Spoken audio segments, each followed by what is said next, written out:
नमस्कार दोस्तों, मेरा नाम है वेद और आज की बिजनेस न्यूज़ शुरू करते हैं यार। सबसे पहले बात करेंगे महिंद्रा की तरफ से। यार आज की डेट में हर एक कंपनी, हर एक सेक्टर ऑनलाइन पे जा रहा है। मतलब कि जो भी सेलिंग टाइप के बिजनेसेस हैं वो हर एक प्रोडक्ट को ऑनलाइन ले जाना चाह रहे हैं। बिकॉज अभी आप जानते हो कोरोना के चक्कर में पूरा मार्केट बंद है, हर एक चीज़ बंद है, कुछ भी नहीं चल रहा है। तो सब लोग ऑनलाइन पे जा रहे हैं क्योंकि यार सेलिंग हो कैसे भी करके, बाजार बंद रहेगा तो ऑनलाइन बाजार तो चल ही सकता है। जैसे अमेजोन, फ्लिपकार्ट अपनी एसेंशियल डिलीवरी कर रहे हैं तो उसी तरह से सारे प्रोडक्ट्स को ऑनलाइन मंगाया जा सकता है।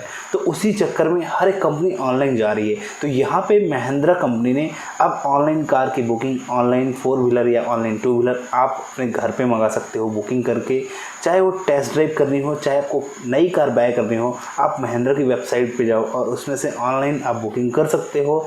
जो भी पेमेंट्स और शेड्यूल्स हैं वो सब कुछ आपको बता दिए जाएंगे। तो इस तरह से ऑनलाइन बिजनेस इन्होंने शुरू किया। अब ये कार की डिलीवरी, 4 व्हीलर 2 व्हीलर सब की डिलीवरी घर पे देंगे। तो अगर आपको टेस्ट ड्राइव भी करना है तो उसके लिए भी ये आपके घर तक 4 व्हीलर या 2 व्हीलर पहुँचा देंगे, तो आप उसकी टेस्ट ड्राइव ले सकते हो। दोस्तों दूसरी न्यूज़ यहाँ पे सोनी की तरफ से है। सोनी ने अपनी टीवी सेलिंग में 20% का डिस्काउंट ऑफर किया है। अगर आप अभी इस लॉकडाउन पे टीवी खरीदना चाहते हो तो जाके सोनी की वेबसाइट में जाके आप ऑनलाइन टीवी खरीद सकते हो। तो आपको ऑनलाइन अगर टीवी खरीदना है या ऑफलाइन किसी भी स्टोर पे टीवी खरीदना है तो आपको 20% की छूट दी जाएगी। अब यहाँ पे बताते हैं कि यार आप जितनी महंगी टीवी खरीदोगे उतना ज़्यादा डिस्काउंट आपको मिलेगा। लाइक अगर आप 2-3 लाख रुपए की टीवी खरीदोगे तो उसमें 1 लाख रुपए तक का डिस्काउंट है। तो आप जाइए सोनी की टीवी बाय कीजिए और वहाँ पे आप भारी डिस्काउंट पाइए, तो लगभग आपको उसमें फ़ायदा ही होगा। दोस्तों नेक्स्ट न्यूज़ है यहाँ पे पेटीएम की तरफ से। यार इस लॉकडाउन में यार लोग एफडी बना रहे हैं। तो पेटीएम पेमेंट बैंक को आप जानते होंगे। पेटीएम पेमेंट बैंक में जो लोग एफडी करके रखे हैं तो उस एफडी का पैसा 600 करोड़ के पार हो चुका है। मतलब लोगों ने इतनी एफडी की है कि 600 करोड़ के पार उसका आंकड़ा जा चुका है। बाकी सेविंग अकाउंट की अगर बात करते हैं पेटीएम में, पेटीएम पेमेंट्स बैंक में, तो वो 1000 करोड़ के क्रॉस उसकी वैल्यू चली गई है। तो अब देखो लोग एफडी भी कर रहे हैं और अपने पेटीएम सेविंग अकाउंट में पैसा भी रखे हुए हैं।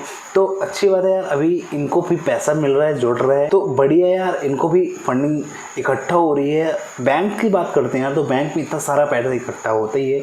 तो पेटीएम की एफडी जो लोग कर रहे हैं, एफडी मतलब फिक्स डिपॉजिट जो भी करते हैं, जो लोग फिक्स डिपॉजिट किए हैं तो पेटीएम के पास वो पैसा सेव हो जाता है उतने टाइम के लिए। उसका उनको ब्याज देना पड़ता है, लेकिन वो पैसे से उन लोग उसका दुगना ब्याज कमा लेते हैं। तो यही यार बिजनेस मॉडल सबके अलग अलग टाइप के होते हैं। अब उनका क्या बिजनेस है क्या नहीं वो बाद में देखेंगे।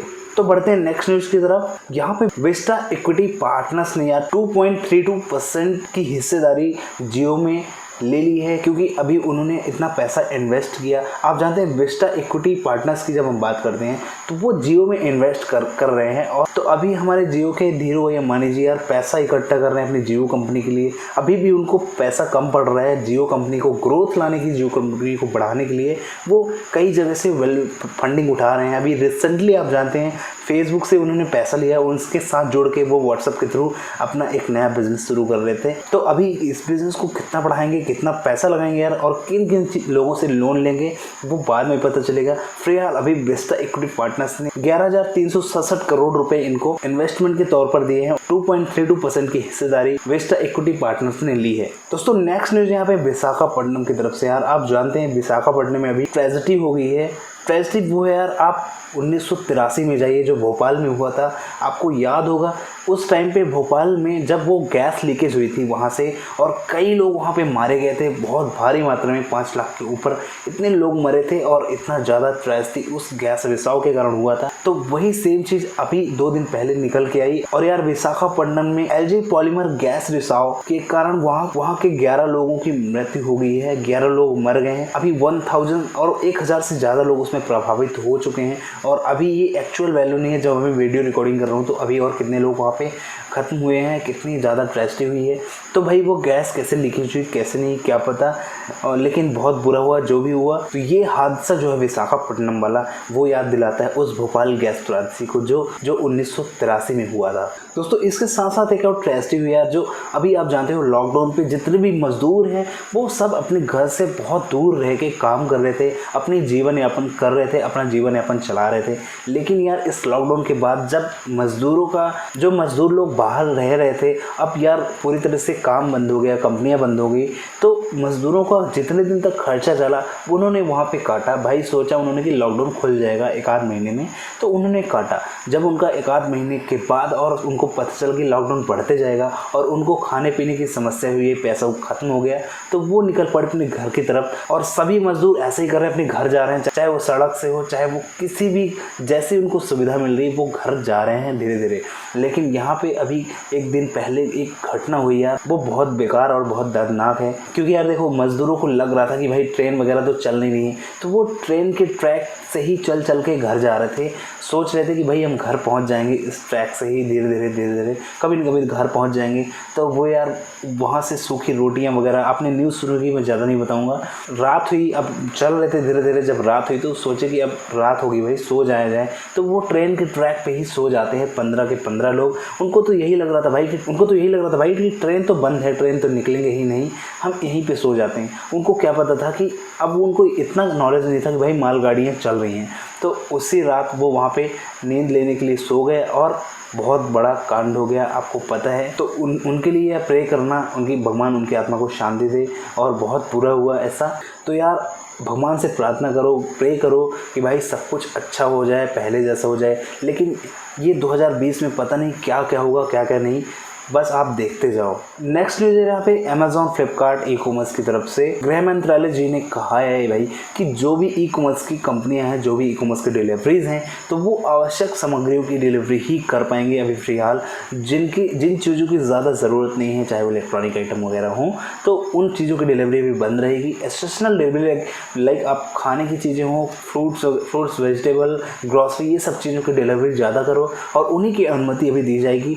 जिन चीज़ों की ज़रूरत नहीं है उनकी डिलीवरी नहीं होगी। तो अभी देखो रोज़ नए नियम निकल रहे हैं, फिर उनको संशोधित किया जाता है, उनको तो अभी क्या क्या होगा, क्या क्या नहीं, कुछ नहीं पता। आगे जाके देखते जाओ और सुनते जाओ। दोस्तों यहाँ पे नेक्स्ट न्यूज़ अमेजोन की तरफ से। यार अमेजोन कहती है भाई कि भारत कोविड-19 के कारण भारत का जो भी व्यापार है बहुत प्रभावित हुआ है, बहुत डाउन में गया है। तो उसमें अमेजोन को भी बहुत घाटा हुआ है, लेकिन इस लॉकडाउन के कारण उसका भी घाटा हुआ। तो वो बोल रहे हैं भाई कि भारत में जो बाकी देशों की अपेक्षा भारत में ज़्यादा उसको लॉस झेलना पड़ा। और यहाँ पे हमें अमेजोन नहीं, यार हर एक चीज़, हर एक लोग, भारत पूरे इंडिया के लोग लॉस में जा रहे हैं, वो अकेला अमेजोन नहीं है। तो कोई दिक्कत नहीं, जितना लॉस में जाना है जाए, वो अमेजोन को बहुत फ़र्क नहीं पड़ता। बाकी अमेजोन कितना भी लॉस में जाए उसको फ़र्क नहीं पड़ेगा, तो जाने दो, कोई इशू नहीं है। नेक्स्ट न्यूज़ यहाँ पे यार आरोग्य सेतु ऐप की तरफ से है। तो आरोग्य सेतु ऐप में कुछ बग्स थे, कुछ प्रॉब्लम थी, जिनको ठीक करने के लिए नोटिस भेजा है KN गोविंदाचार्य जी ने। तो उन्होंने बोला भाई कि इस ऐप में नेटवर्क के थ्रू और ब्लूटूथ के थ्रू एक्सेसिबल होता है, तो उसमें कहीं ना कहीं जो विदेशी कंपनी डेवलपमेंट की हैं, जो विदेशी कंपनी के फ़ोन हैं, स्मार्टफोन हैं, तो अभी देखो आप वीवो और ओप्पो वीवो के फ़ोन यूज़ कर रहे हो, तो उन लोग आपके डेटा को एक्सेस न करें, हैक न करें, तो उस कारण से इन्होंने नोटिस दिया। हालांकि अभी आरोग्य सेतु ऐप में रोज़ नया अपडेट आ रहे हैं, रोज़ नई सुधार उसमें लाए जा रहे हैं, ताकि आपके डेटा को भी सेव रखा जाए और आपको सही तरीके से जानकारी मिल पाए। तो आरोग्य सेतु ऐप में आप जाके अपने नज़दीकी जो भी कोरोना वायरस से ग्रसित है, और वो अगर आरोग्य सेतु ऐप में टेस्टिंग किया हुआ है, तो उसकी सही जवाब उसने दिया, तो आपको उसमें पता चल जाएगा कि भाई यहाँ पे आसपास कोरोना का केस है या नहीं। दोस्तों यहाँ पे लास्ट न्यूज़ है यार उबर की तरफ से। उबर ने बाइक शेयरिंग स्टार्टअप लाइम में 170 मिलियन का निवेश किया है। अब उबर देखो पहले 4 व्हीलर के सेगमेंट पे था, वो कार के सेगमेंट में ये काम कर रहे थे, लेकिन अब ये मूव ऑन करेंगे 2 व्हीलर के सेगमेंट में। तो आगे ये अपना ग्रो अप लाएंगे ना यार, धीरे धीरे बढ़ेंगे ना यार। तो यार यहाँ पे देखो, अब लाइम से अगर इसने इतना इन्वेस्ट किया है, तो उबर अपने ऐप में भी और लाइम के ऐप में भी एक्सेस देगा। आप 2 व्हीलर बुक कर लो वहाँ पे जाके। वो 2 व्हीलर इलेक्ट्रॉनिक होने वाली हैं, पेट्रोल से ही चलेंगे।